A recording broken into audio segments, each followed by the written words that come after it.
Hello दोस्तों, स्वागत है आप सभी का टू द पॉइंट के एनवायरनमेंट एंड इकोलॉजी के सेशंस में। हमने पिछले चैप्टर में टेरेस्ट्रियल इकोसिस्टम्स में चंद इंपॉर्टेंट फॉरेस्ट इकोसिस्टम्स के सब क्लासिफिकेशन के बारे में देखा। हमने ब्रीफली उनके बारे में बात किया और हमने इंडिया में किस तरीके के फॉरेस्ट इकोसिस्टम्स देखने को मिलेंगे उसके बारे में भी बात किया।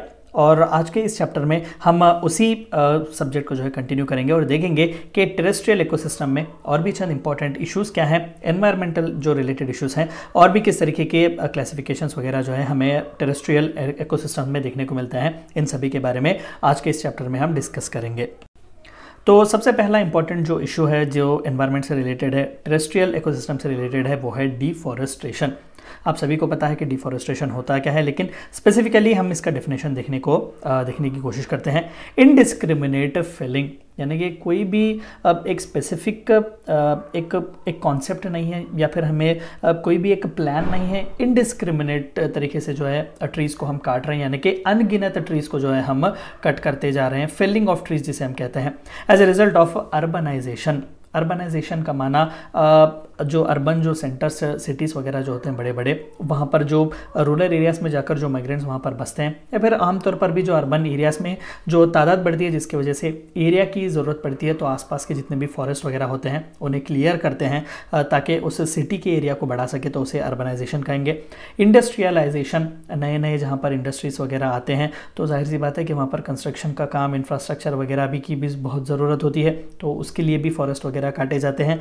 माइनिंग ऑपरेशंस, जो अंडरग्राउंड माइंस वगैरह होते हैं या फिर माउंटेन वगैरह रीजन्स में भी हमें अच्छे खासे माइंस देखने को मिलते हैं, मिनरल वहाँ पर से भी एक्सट्रैक्ट किए जाते हैं, तो उस माइनिंग ऑपरेशंस के लिए भी फॉरेस्ट को क्लियर किया जाता है। And use of would for domestic and other purposes, तो वुड भी फ्यूल की तरह भी वुड को हम इस्तेमाल करते हैं, डोमेस्टिक के लिए हो या फिर कमर्शियल पर्पस के लिए हो, तो वुड की ज़रूरत के लिए भी हम ट्रीज़ को काटते हैं। They have caused heavy depletion of the forest, तो ये सभी जो जितने भी इंपॉर्टेंट रीजंस हैं, इन सभी की वजह से फॉरेस्ट का जो एरिया है वो बहुत ही बुरी तरीके से डिप्लीट हुआ है। तो इसी एक फिनोमेना को हम डिफॉरेस्टेशन कहेंगे, यानी कि फॉरेस्टों को ख़त्म करना।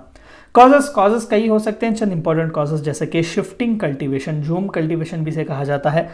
एक स्पेसिफिक एरिया में क्रॉप्स वगैरह का जो कल्टीवेशन होता है और वहाँ पर सीजन होने के बाद उस पूरे एरिया को जला दिया जाता है और दूसरे एरिया में माइग्रेट होते हैं। ज़्यादातर ट्राइबल एरिया में हमें इस तरीके के कल्टीवेशन टाइप्स देखने को मिलेंगे, तो ये शिफ्टिंग कल्टीवेशन की वजह से भी deforestation one of the most important cause है। डेवलपमेंटल प्रोजेक्ट्स, जाहिर सी बात है कि जब इंडस्ट्रियलाइजेशन की बात करेंगे तो अलग अलग प्रोजेक्ट्स अंडरटेक करते हैं, तो उसके लिए स्पेस बनाना बहुत ज़रूरी है, तो फॉरेस्ट की ही खराबी आती है ऐसे वक्त में। फ्यूल रिक्वायरमेंट्स, जो कोई भी रॉ मटेरियल्स वगैरह, वुड वगैरह की जो हम बात करते हैं, टिम्बर हो या अलग अलग इस तरीके के वुड या फिर रॉ मटेरियल्स है, वो भी फॉरेस्ट से ही आते हैं। रॉ मटेरियल रिक्वायरमेंट, जैसे कि अभी हमने कहा फ्यूल रिक्वायरमेंट, यानी कि डोमेस्टिक फ्यूल पर्पज़ के लिए भी हम इसे इस्तेमाल करते हैं। कई इंडस्ट्रीज़ में रॉ मटेरियल भी है फॉरेस्ट और फॉरेस्ट के अलग अलग प्रोडक्ट्स। अर्बनाइजेशन, अर्बन सेंटर्स बढ़ रहे हैं, वहाँ पर पॉपुलेशन भी बढ़ रहा है, उन्हें क्वालिटी देने के लिए और उन्हें स्पेस प्रोवाइड करने के लिए भी फॉरेस्टों को काटा जा रहा है। तो ये चंद कॉजेस हैं डिफॉरेस्टेशन के।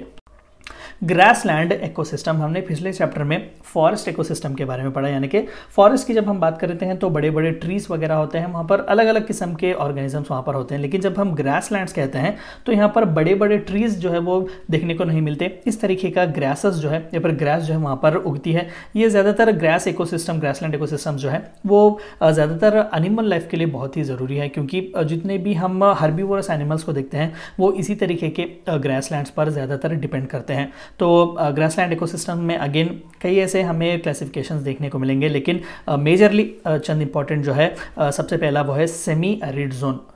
इंडिया में अगर हम एग्जांपल दे सकें तो राजस्थान का एरिया, थार का जो डेजर्ट है, नॉर्थर्न गुजरात के साइड, जहाँ पर हमें कंटिन्यूस रेनफॉल प्रेसिपिटेशन देखने को नहीं मिलता, तो वहाँ पर सेमी एरिड जोन वहाँ पर हम कहते हैं। इस तरीके के वहाँ पर लश ग्रीन इकोसिस्टम ग्रासलैंड्स हमें वहाँ पर देखने को ज़्यादातर नहीं मिलते। दूसरा इंपॉर्टेंट क्लासिफिकेशन है वो है ड्राई सब ह्यूमिड जोन। यहाँ पर थोड़ा बहुत ड्राइनेस होता है, वार्मथ वहाँ पर होती है, लेकिन वहाँ पर अबंडेंट रेनफॉल भी हमें देखने को मिलता है। बेस्ट एग्जाम्पल अगर हम कह सकें तो इंडो गैंजेटिक प्लेन्स वो ड्राई सब ह्यूमिड जोन है, और दुनिया भर में भी सबसे ज़्यादा मेजर अगर हम कह सकें तो 47% जो ग्रासलैंड्स हैं वो इसी तरीके के ड्राई सब ह्यूमिड जोन्स ही हैं। तीसरा सबसे इंपॉर्टेंट वो है मॉइस्ट सब ह्यूमिड जोन। यहाँ पर हमें मॉइस्ट जो है वो नेचर देखने को मिलता है, ड्राई नहीं होता। बेस्ट एग्जांपल देख कह सकें तो नॉर्थ ईस्ट इंडिया में हम देख सकते हैं ज़्यादातर मॉइस्ट सब ह्यूमिड जोन हमें देखने को मिलेगा, या फिर हम ये भी कह सकते हैं कि वेस्टर्न घाट्स का जो जितना भी रीजन है वो सभी मॉइस्ट सब ह्यूमिड जोन का ही एक ग्रासलैंड्स अगर हम कह सकें। और चौथा सबसे इंपॉर्टेंट जो ग्रासलैंड हमें देखने को मिलता है वो है ह्यूमिड माउंटेन रीजन्स, यानी कि माउंटेनियस रीजन में जो कोई भी इंपॉर्टेंट हमें ग्रासलैंड्स वगैरह वहाँ पर देखने को मिलता है, वहाँ पर इस तरीके का क्लासिफिकेशन देखने को मिलता है। मैं अगेन आपसे रिकमेंड करूँगा कि जब आप एनवायरनमेंट के लिए प्रिपेयर करें तो स्पेसिफिकली इन सभी के बारे में आप जो है नोट्स वगैरह बना लें। आप जानने की कोशिश करें कि सेमी एरिड जोन में रेनफॉल्स कितने होते हैं, वहाँ पर किस तरीके के एनिमल लाइफ वगैरह हमें देखने को मिलते हैं, किस तरीके के प्लांट्स वगैरह जो है वहाँ पर, या फिर प्लांट ट्रीज वगैरह जो है वहाँ पर उनकी ग्रोथ पॉसिबल है, इन सभी के बारे में आप वहां पर पढ़ सकते हैं। तीसरा जो सबसे इंपॉर्टेंट क्लासिफिकेशन है वो है डेजर्ट इकोसिस्टम। हमने फॉरेस्ट के बारे में थोड़ा बहुत ओवरव्यू देखा, हमने ग्रासलैंड्स देखा, अब आइए डेजर्ट के बारे में देखते हैं, क्योंकि डेजर्ट में भी जो है डेजर्ट का भी जो है एक इकोसिस्टम हमें देखने को मिलता है बहुत ज़रूरी। तो डेजर्ट्स में भी जो है दो किस्म के हमें इकोसिस्टम्स देखने को मिलते हैं, एक तो कोल्ड डेजर्ट्स, दूसरा जो है हॉट डेजर्ट्स। तो कोल्ड डेजर्ट्स में जो है ज़्यादातर बर्फ वगैरह होती है, Antarctic desert, Arctic desert, alpine tundra and rockless. और बेस्ट एग्जांपल इंडिया में दे सकें तो लद्दाख का रीजन जो है वो कोल्ड डेजर्ट ही माना जाएगा, एक्सट्रीम कोल्ड जो है वहाँ पर होती है। And hot deserts again Sahara desert, Kalahari desert, India में अगेन थार डेजर्ट जो है राजस्थान में वो हॉट डेजर्ट है। यहाँ पर जो वेजिटेशन वगैरह होता है वो बहुत ही थॉर्नी होता है, कैक्टस वगैरह जैसे प्लांट्स जो है यहाँ पर ग्रो होते हैं। यहाँ पर रेनफॉल बहुत ही स्कैंटी होता है, बहुत ही कम होता है। तो एक्सट्रीम जो है दोनों, भले ही वो कोल्ड डेजर्ट हो या फिर हॉट डेजर्ट हो, दोनों में ही जो है हमें एक्सट्रीम क्लाइमेट देखने को मिलता है। ये डेजर्ट इकोसिस्टम का एक ओवरव्यू है। डेजर्टिफिकेशन अगला मोस्ट इंपॉर्टेंट जो इशू है जिसके बारे में हमें बात करना है एनवायरनमेंट में वो है desertification. It is destruction of a biological potential of the land which can ultimately lead to desert like conditions, यानी कि अच्छा खासा लैंड है लेकिन हमारे मिसयूज के वजह से उसे डेजर्ट बना दिया जा रहा है। तो अब इसके कॉजेस क्या हैं हम आगे पढ़ेंगे। तो स्पेसिफिकली ये बस याद रखिएगा कि डेजर्ट नहीं है वो रीजन, यानी कि उसे डेजर्ट बनाया जा रहा है because of adverse activities of human. Causes population pressure, population हद से ज़्यादा जब पड़ेगा तो लैंड डिग्रेडेशन होगा और लैंड डेजर्टिफिकेशन भी होगा। मान लेते हैं कि एक रूरल एरिया से अर्बन एरिया में माइग्रेट हो रहे हैं, तो यहाँ पर अच्छा खासा फर्टाइल लैंड को आपने ऑलरेडी इस्तेमाल किया हुआ है, पॉपुलेशन का प्रेशर जो है वो ऑलरेडी आप रूरल एरिया को छोड़कर अर्बन में जा रहे हैं, यहाँ पर ऑलरेडी यूज्ड लैंड को आप छोड़ रहे हैं। एंड अगेन अर्बन एरिया में भी जो कि पॉपुलेशन बढ़ रहा है वहाँ पर और भी ज़्यादा लैंड का इस्तेमाल करना, वहाँ पर लैंड पर जो है और भी स्ट्रेस बढ़ेगा। Increase in cattle population, over grazing का भी जो है हमें एक प्रॉब्लम देखने को मिलेगा, इसकी वजह से भी लैंड डेजर्टिफिकेशन हो सकता है। इंक्रीज्ड एग्रीकल्चर, सस्टेनेबल एग्रीकल्चर ना होना, हद से ज़्यादा जो है एग्रीकल्चर प्रैक्टिसेस में भी इन्वॉल्व होना, डेवलपमेंटल एक्टिविटीज़ इंफ्रास्ट्रक्चर वगैरह के लिए, इंडस्ट्रियलाइजेशन वगैरह के लिए। एंड अगेन डिफॉरेस्टेशन भी जो है वो डेजर्टिफिकेशन के लिए जो है एक one of the most important factor भी बन सकता है। तो इन सभी के लिए प्रॉब्लम, इन सभी एनवायरमेंटल इश्यूज के लिए सबसे बेस्ट आंसर जो है वो है अफॉरेस्टेशन, यानी कि इट इज द प्लांटिंग और adding of trees in an area where there was never a forest और plantation. This is a method to create a new forest. आप देख सकते हैं एक प्लांटेशन, एक अफॉरेस्टेशन की ड्राइव यहाँ पर चल रही है कि एक ऐसा बैरन लैंड लेते हैं या फिर एक ऐसा लैंड जहाँ पर फॉरेस्ट वहाँ पर एग्जिस्ट नहीं करता, आप खुद जो है वहाँ पर जाकर प्लांट्स वगैरह उगाते हैं, उन्हें एडिक्वेट वाटर फैसिलिटी एक सर्टेन हद तक, जब तक कि वो सेल्फ सफिशिएंट ना हो, आप वहाँ पर उन्हें प्रोवाइड करते हैं ताकि एक फॉरेस्ट जैसा आप वहां पर एक इकोसिस्टम बना सकें। इसे अफॉरेस्टेशन कहा जाता है।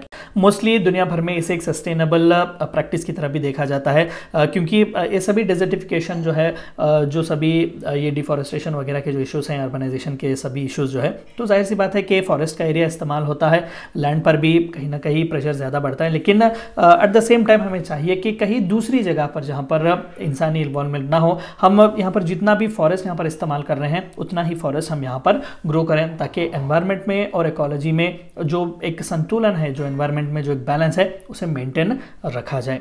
ये थी चंद बातें आपको जाननी थी टेरेस्ट्रियल इकोसिस्टम के बारे में। हम आगे के चैप्टर्स में एक्वाटिक इकोसिस्टम्स के बारे में पढ़ेंगे। Thank you for watching my video.